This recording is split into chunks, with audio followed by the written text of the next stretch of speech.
It's 11:47 at night. You're in bed, but you're not sleeping. You're doing the math again. You already know the answer. You've known it since around 9 p.m. But you keep doing the math anyway, because somewhere in the back of your head you're hoping you made a mistake and the number is actually okay.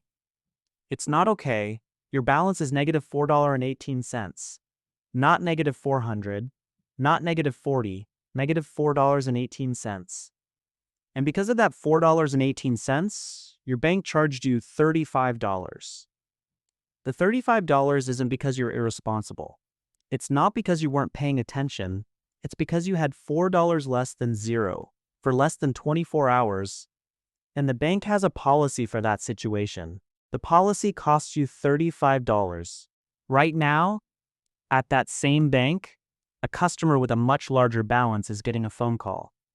Not from customer service, from a dedicated banker whose job is to make sure that customer doesn't take their business somewhere else.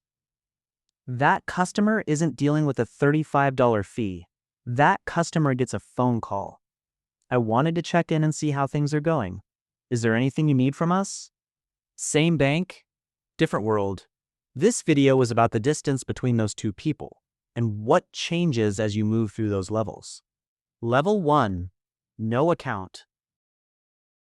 Before we talk about what the bank charges you, let's talk about what happens when the bank doesn't know you exist at all. According to the FDIC's most recent national survey, 5.6 million American households don't have a checking or savings account. The Federal Reserve's 2025 report on household finances puts the adult rate at 6%. That's not a small number. That's more people than live in the state of Colorado. The most common reason they give, cited by 42% of unbanked households, is not that they had bad experiences with a bank. It's that they didn't believe they had enough money to meet the bank's minimum balance requirement. They excluded themselves before the bank had the chance. Here's what life looks like when you're outside the banking system. Your paycheck comes as a paper check. To turn that check into money you can spend, you go to a check cashing store. They charge between 1% and 3% of the check's value. On a $1,200 paycheck, that's somewhere between $12 and $36 every 2 weeks. To access money you already earned, you need to pay your electric bill. You don't have an account to pay it from online. So you buy a money order, roughly $1.50 each.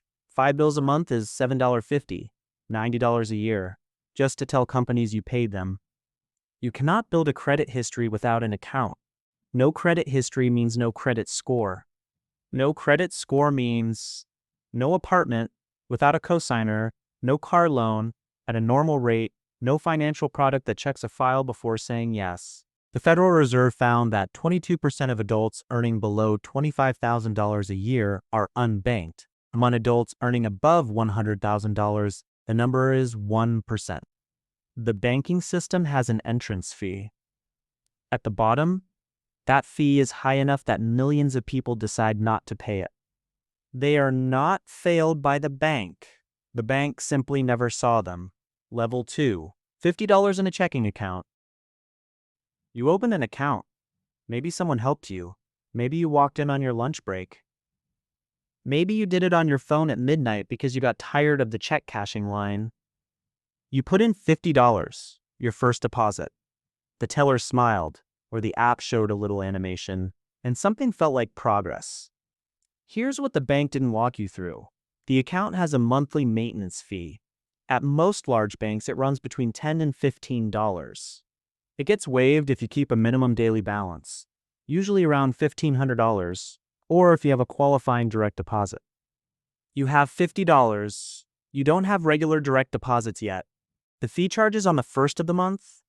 Your $50 becomes $38. You didn't do anything wrong. The fee was in the account agreement you signed. You may not have read it. Very few people do, but it was there. Then one charge slips through. A streaming subscription you forgot, a copay from 2 weeks ago that finally processed. Something small. So your $38 becomes $3. Then another charge hits. Your balance drops below zero. The bank charges you $35. Bankrate's 2025 checking account survey found the average overdraft fee is $26.77. At some major banks, it's still $35. And according to Bankrate, 94% of the accounts they surveyed still charge overdraft fees. So your $38 goes to $3. Forgotten charge comes through, negative. $35 fee. You call the number on the back of your card, you wait, the hold music loops, the same 45-second segment, repeating. Eventually someone answers, reads from a script, and tells you fees cannot be reversed under current policy. You ask for a supervisor, they say someone will follow up. Often, nobody does. Here is the math that nobody explains until it's already happened to you. The Minnesota Attorney General's office put it in writing. A $35 fee on a $26 overdraft, repaid within 3 days, works out to an annual interest rate of approximately 16,000%. That number is not an exaggeration. It's arithmetic. In 2024, Americans paid an estimated $12.1 billion in combined overdraft and NSF fees, according to analysis by the Financial Health Network. That money didn't come from wealthy people. Overdraft usage is concentrated among low-income households, people with thin credit files, people whose balances run close to zero because their income runs close to their expenses. The bank is not targeting you. The bank has a policy, and you fell inside it. You close the app. You stare at the ceiling. You do the math again tomorrow. Level 3. $3,000. Stable but invisible. It took time. It was not a straight line. But your balance is holding. You've been employed long enough that your paycheck lands on schedule, and you've built up a small buffer. You keep roughly $3,000 in your checking account on a normal month. The maintenance fee stops. You don't get a notification about it. No email. No in-app message. A fee that drained $12 out of your account every single month for the better part of a year just quietly disappears from your statement. You check twice because you don't trust it. It's gone. You met the threshold and the system adjusted. This is also when the credit card offers start arriving. Not secured cards, real ones with your name embossed on them and a rewards program printed on the envelope. Pre-approved. The bank that had no interest in extending you credit 18 months ago is now mailing you offers every few weeks. The offers are real. The rates are not favorable. NerdWallet's 2024 data shows that borrowers with fair credit scores in the 630 to 689 range paid average personal loan rates of around 18%. Borrowers with poor credit below 630 paid closer to 22%. These are not small lenders. These are mainstream institutions. You go to the branch, the teller greets you with a standard script, account number, how can I help? Anything else? Have a good day. The interaction is efficient. There's nothing wrong with it. There's also nothing personal about it. You are an account, a profitable one, finally. You're generating small, consistent revenue through interchange fees when you swipe your debit card, and you're no longer a customer who needs costly support. You have arrived at the part of the bank's customer base that most Americans occupy their whole lives. The system is no longer working against you. It is also not working for you yet. You are simply in it. Level 4, $25,000. Someone notices. Your phone rings. It's not a number you recognize, but it's local. You answer. The person on the other end introduces themselves as your relationship banker. They have a direct line. They'd like to schedule some time to go over your financial goals. You've been a customer of this bank for years. Nobody has ever called to ask about your goals. What changed is not your character, your reliability, or anything you did differently last Tuesday.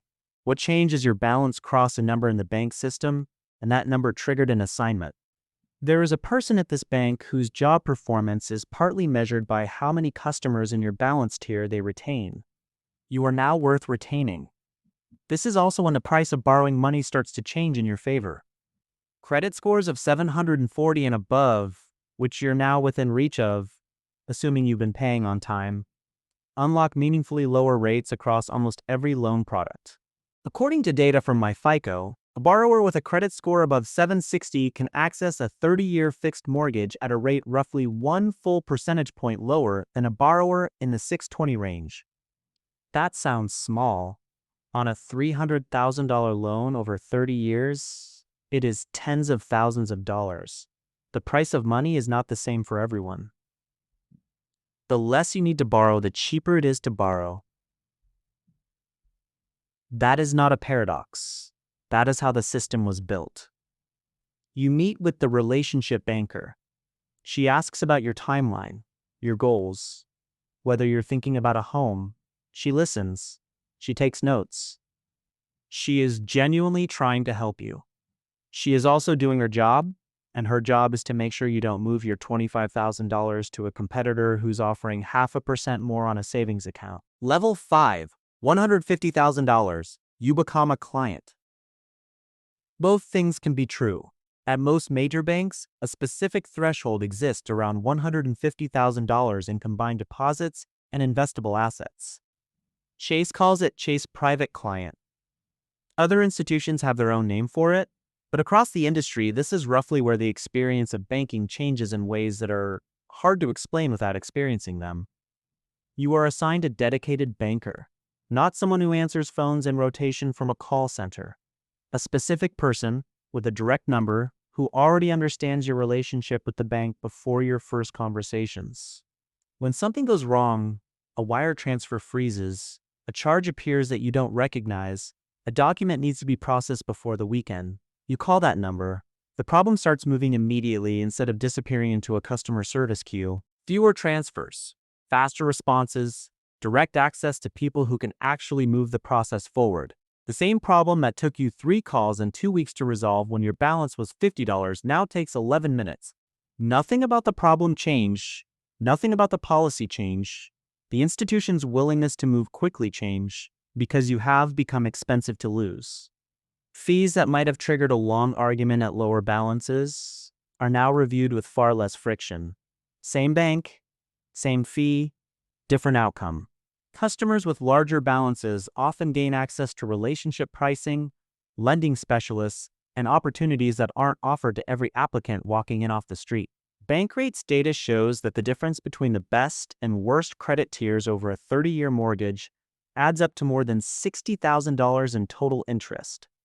You are not yet rich by any definition most people would use, but you have crossed a line inside the institution's logic, and on the other side of that line, the rules bend differently. Level 6, $1 million. The room changes. The invitation doesn't arrive as a letter. It comes as a phone call from someone you've never spoken to, who mentions, almost in passing, that they work in private wealth management. Private wealth management is a different department. The people who work there carry fewer clients. A retail banker might manage thousands of accounts. A private wealth manager, depending on the institution, typically carries between 50 and 150 relationships. You are a relationship now, not an account. When you come in, the environment is different. Not dramatically. You're not in a penthouse. But the waiting area is smaller, quieter. There's no number to pull from a dispenser. Someone often knows who you are before the meeting starts. The products available to you are different too. Certain investment funds carry minimum thresholds that would apply to anyone else walking off the street. In some cases, minimums, fees, or eligibility requirements can be adjusted because your banker knows your broader relationship with the institution. You are being offered things that aren't on a menu. Private banking minimums vary by institution. HSBC's Global Private Bank sits around $2 million in total relationship balance. Standard Chartered is around $5 million. JP Morgan and Bank of America's private banking arms typically require $10 million, with exceptions made based on the complexity of the relationship and where it looks like it's heading. But at $1 million, you are already inside a tier most people will never see. When you call with a problem, someone takes ownership of it instead of sending you back into the general support system.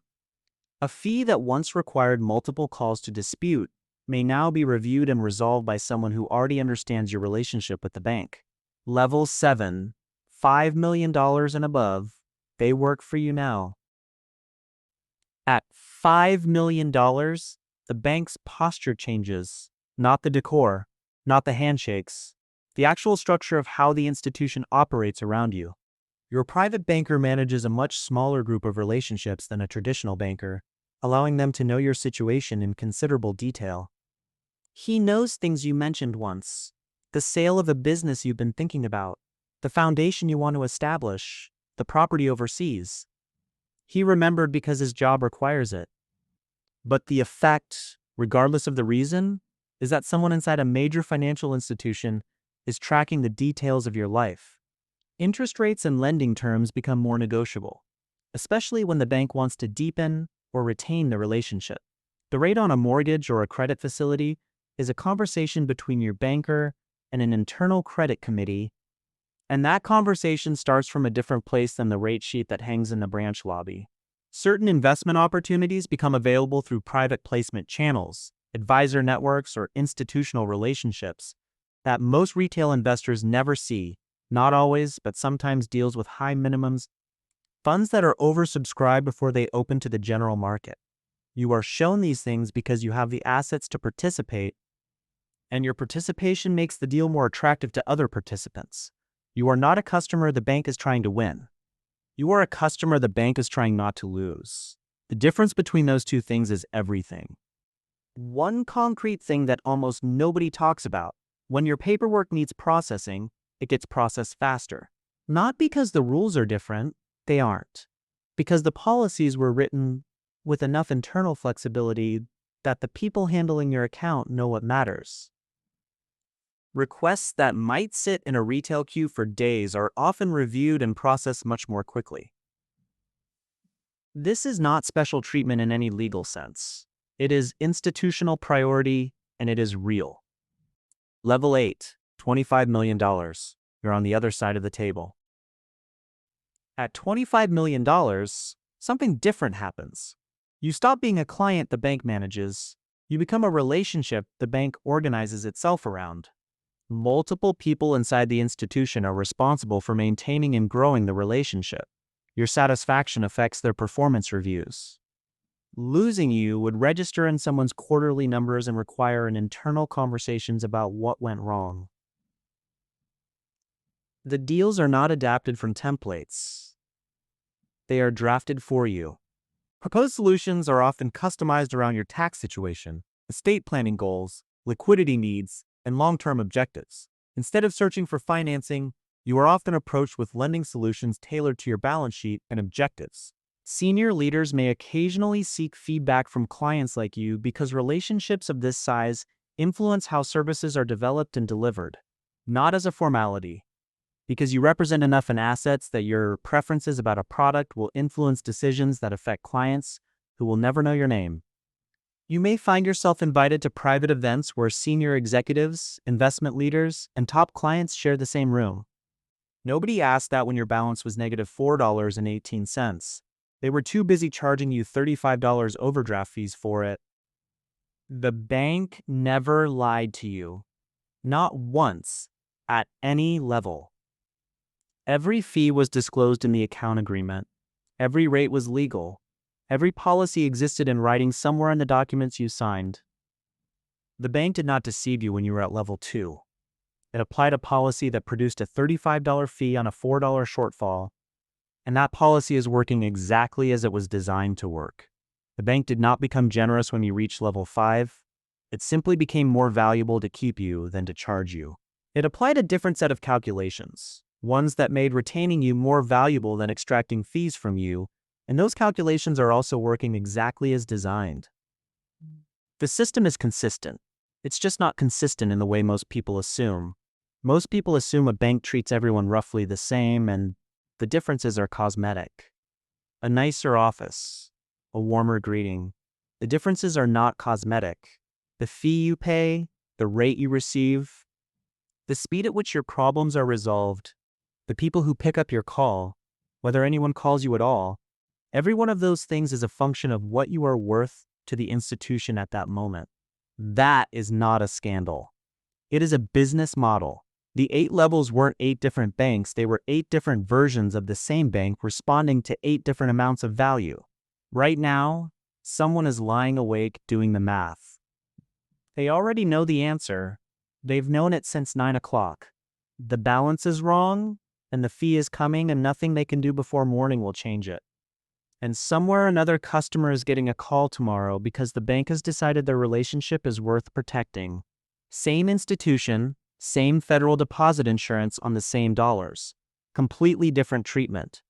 The gap between those two people is not luck. It's not character. It's not intelligence. It's a number.